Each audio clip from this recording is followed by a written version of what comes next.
ବାଲେଶ୍ୱରର Jayashree health care and research centre ପକ୍ଷରୁ ଅନୁଷ୍ଠିତ ହେଲା ସ୍ୱେଚ୍ଛାକୃତ ରକ୍ତଦାନ ଶିବିର। ବାଲେଶ୍ୱର ଷ୍ଟେସନ ଛକରେ ଖୋଲିଛି 1 ଓ 2 gram gold forming jewellery showroom. ଆଜି ହିଁ ଆସନ୍ତୁ ଆଉ ବାଛି ନିଅନ୍ତୁ ଆପଣଙ୍କ ମନପସନ୍ଦର ଗହଣା। SJ ଜୁଏଲ୍ସ, ସମାଜ ଅଫିସ ତଳମହଲା, ଷ୍ଟେସନ ଛକ, ବାଲେଶ୍ୱର। ବାଲେଶ୍ୱର ସହରର ITI ଛକ ନିକଟ ଇନ୍ଦିରା ଗାନ୍ଧୀ ମାର୍ଗର ଈଶାନ ନଗର ସ୍ଥିତ Jayashree health care and research centre ପକ୍ଷରୁ ଏକ ସ୍ୱେଚ୍ଛାକୃତ ରକ୍ତଦାନ ଶିବିର ଅନୁଷ୍ଠିତ ହୋଇଯାଇଛି। ବାଲେଶ୍ୱର ଜିଲ୍ଲା ମୁଖ୍ୟ ଚିକିତ୍ସାଳୟର ଶଲ୍ୟ ବିଶେଷଜ୍ଞ ଡାକ୍ତର ସରୋଜ ରାଜ ଏଥିରେ ମୁଖ୍ୟ ଅତିଥି ଭାବେ ଯୋଗଦେଇ ଶିବିରକୁ ଉଦ୍ଘାଟନ କରିବା ସହିତ ରକ୍ତଦାତାମାନଙ୍କୁ ଉତ୍ସାହିତ କରିଥିଲେ। ସମ୍ପ୍ରତି ବାଲେଶ୍ୱର ଜିଲ୍ଲାରେ ଦେଖାଦେଉଥିବା ରକ୍ତର ଅଭାବ ପୂରଣରେ Jayashree health care and research ସେଣ୍ଟରର ପ୍ରୟାସ ବେଶ୍ ପ୍ରଶଂସନୀୟ ତଥା ପ୍ରେରଣାଦାୟୀ ବୋଲି ସେ କହିଥିଲେ। ବିଶେଷକରି ସାମ୍ପ୍ରତିକ ଥାଲାସେମିଆ ରୋଗୀଙ୍କ ପାଇଁ ରକ୍ତର ଆବଶ୍ୟକତା ପୂରଣରେ ଏହିଭଳି ଶିବିର ଆୟୋଜନ ବେଶ୍ ସହାୟକ ହୋଇପାରିଛି ବୋଲି ଡାକ୍ତର ରାଜ ମତ ଦେଇଥିଲେ। ରକ୍ତଦାନ ତ ନିଶ୍ଚିତ ଭାବରେ ଗୋଟେ ବହୁତ ପୁଣ୍ୟ କାମ। ଜଣେ ନିଜର ରକ୍ତ ଦେଇ ଆଉ ଜଣଙ୍କର ଜୀବନ ବଞ୍ଚାଇ ପାରୁଛି। ତେଣୁ ରକ୍ତଦାନ ଆମେ ସମସ୍ତେ ରକ୍ତଦାନ କରିବା ଉଚିତ। କାରଣ ଆମ ଦେହରୁ ମାତ୍ର 290 ଗ୍ରାମ ରକ୍ତ ଚାଲିଗଲେ କିଛି ହେବ ନାହିଁ। ଆମ ଦେହରେ ପ୍ରାୟ 5.5 ଲିଟର ପାଖାପାଖି ରକ୍ତ ଅଛି। ସେଥିରୁ 250 ଗ୍ରାମ ରକ୍ତ ଚାଲିଗଲେ କିଛି ଅସୁବିଧା ନାହିଁ। କିନ୍ତୁ ତା ମାଧ୍ୟମରେ ଆମେ ଅନ୍ୟ ଜଣର ଜୀବନକୁ ବଞ୍ଚାଇ ପାରିବା। ତେଣୁ ମୁଁ ସମସ୍ତଙ୍କୁ କହିବି ଯେ ସମସ୍ତେ ନିଜ ଜୀବନ କାଳରେ ଯେତେ ସମ୍ଭବ ପାରିବେ ରକ୍ତଦାନ କରିବା ଉଚିତ। ଆଉ ଆଜି ଏଠି ଜୟଶ୍ରୀ ନର୍ସିଂହୋମରେ ରକ୍ତଦାନ ଶିବିର ଆରମ୍ଭ ହୋଇଛି ପ୍ରଥମ ଥର ପାଇଁ। ଏଇଟା ଗୋଟେ ଭଲ ପ୍ରୟାସ। ଜୟଶ୍ରୀର ଓନର ଆମର ଶ୍ରୀକାନ୍ତ ବାବୁଙ୍କୁ ମୁଁ ଧନ୍ୟବାଦ ଦେବି। ସେ ଏମିତି ଗୋଟେ ପ୍ରୟାସ କରିଛନ୍ତି ଯାହାକି ତାଙ୍କ ନର୍ସିଂହୋମରେ ଯେଉଁମାନେ ସବୁ ଅପରେସନ୍ ହେଉଛନ୍ତି ସେମାନଙ୍କର ବି ସେ କାମରେ ଆସିବ, ଦରକାର ବେଳେ ସେମାନଙ୍କର ବି କାମରେ ଆସିବ। ଏଇଟା ଗୋଟେ ବହୁତ ଭଲ ପ୍ରୟାସ। ତେଣୁ ମୁଁ ତାଙ୍କୁ ଧନ୍ୟବାଦ ଦେବି। ଆଉ ମୁଁ ସମସ୍ତଙ୍କୁ କହିବି ଯେ ସମସ୍ତେ ନିଶ୍ଚିତ ଭାବରେ ଜୀବନ କାଳ ମଧ୍ୟରେ କିଛି ନା କିଛି ଥର ରକ୍ତ ଦେବାକୁ ଉଚିତ। ଫକୀରମୋହନ ମେଡିକାଲ କଲେଜର ନିଶ୍ଚେତକ ବିଭାଗ ବିଶେଷଜ୍ଞ ପ୍ରଫେସର ଚିତ୍ତରଞ୍ଜନ ପାଣିଗ୍ରାହୀ ଏଥିରେ ସମ୍ମାନିତ ଅତିଥି ଭାବେ ଯୋଗଦେଇ Jayashree health care and research centre କର୍ମକର୍ତ୍ତାଙ୍କ ମହତ ଉଦ୍ୟମକୁ ପ୍ରଶଂସା କରିଥିଲେ। ଜିଲ୍ଲାରେ ଦେଖାଦେଉଥିବା ରକ୍ତର ଅଭାବ ପୂରଣରେ ହେଲ୍ଥ କେୟାରର ସହଯୋଗ ଅନ୍ୟମାନଙ୍କୁ ପ୍ରେରଣା ଦେବ ବୋଲି ସେ ଆଶା ପ୍ରକାଶ କରିଥିଲେ। ପ୍ରବଳ ଆଗ୍ରହ ଅଛି ଯେ Jayashree health care and research centre ଆନୁକୂଲ୍ୟରେ ଏଠିକାର ଡାଇରେକ୍ଟର ଶ୍ରୀଯୁକ୍ତ ଶ୍ରୀକାନ୍ତ ମହାପାତ୍ର ଏବଂ ଡକ୍ଟର ସରୋଜ ରାଜଙ୍କର ତତ୍ତ୍ୱାବଧାନରେ ଆଜି ଗୋଟେ ରକ୍ତଦାନ ଶିବିର ମହା ଆଡ଼ମ୍ବରରେ ହେଇଛି ଏବଂ ବହୁତ ଲୋକ ରକ୍ତ ପ୍ରଦାନ କରୁଛନ୍ତି।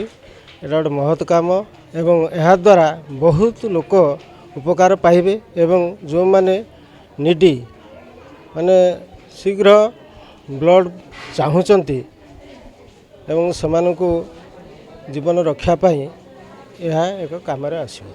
Jayashree health care and research ସେଣ୍ଟରର ଚେୟାରମ୍ୟାନ୍ ଶ୍ରୀକାନ୍ତ ମହାପାତ୍ର ଏଥିରେ ଉପସ୍ଥିତ ରହି ଶିବିର ଆୟୋଜନର ଆଭିମୁଖ୍ୟ ସମ୍ପର୍କରେ ସୂଚନା ଦେଇଥିଲେ।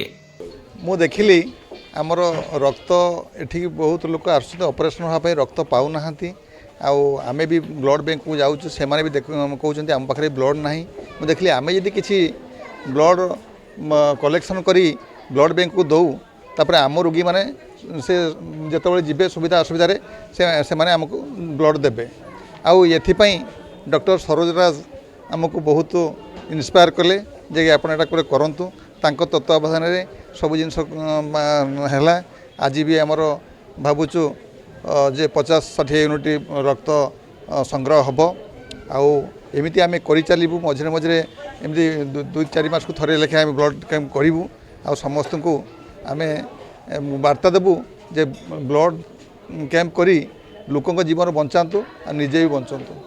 ଏହି ଶିବିରରେ ହେଲ୍ଥ କେୟାର କର୍ମଚାରୀଙ୍କ ସମେତ ଚିକିତ୍ସିତ ହେଉଥିବା ରୋଗୀ ପରିବାରର ସଦସ୍ୟା ସ୍ୱେଚ୍ଛାକୃତ ଭାବେ ରକ୍ତଦାନ କରିଥିଲେ। ଜିଲ୍ଲା ରକ୍ତଭଣ୍ଡାର ଅଧିକାରୀ ଡାକ୍ତର ବସନ୍ତ କୁମାର ଉପାଧ୍ୟାୟଙ୍କ ପ୍ରତ୍ୟକ୍ଷ ତତ୍ତ୍ୱାବଧାନରେ ରକ୍ତଭଣ୍ଡାର କର୍ମଚାରୀମାନେ ରକ୍ତ ସଂଗ୍ରହ କାର୍ଯ୍ୟ ସମ୍ପାଦନ କରିଥିଲେ। ସମ୍ବାଦ ଆମ ଓଡ଼ିଶା ସହଯୋଗରେ ଆୟୋଜିତ ଏହି ଶିବିର ପରିଚାଳନାରେ ହେଲ୍ଥ କେୟାରର ନିର୍ଦ୍ଦେଶକ ଅମିତାଭ ମହାପାତ୍ର ଓ ଅମର ମହାପାତ୍ର, ପ୍ରିୟଙ୍କା ମହାନ୍ତି, ସଞ୍ଜୟ ସାହୁ, ସ୍ନେହଲତା ନାୟକ, ଦମୟନ୍ତୀ ବେହେରା, ଜୀବନ ଦାସ, ସଚ୍ଚିଦାନନ୍ଦ ସେନାପତି, ଅରୁଣ କୁମାର ବେହେରା, ରବୀନ୍ଦ୍ର ବିଶ୍ୱାଳ ଓ ଆମ ଓଡ଼ିଶାର ମଳୟ ବେହେରା ପ୍ରମୁଖ ସକ୍ରିୟ ସହଯୋଗ କରିଥିଲେ। Saint John college of nursing and paramedicals रे एडमिशन चली बीएससी नर्सिंग जीएनएम कोर्स पई जोगाजोग करंतु Saint John college of nursing and paramedicals mission compound Baleshwar.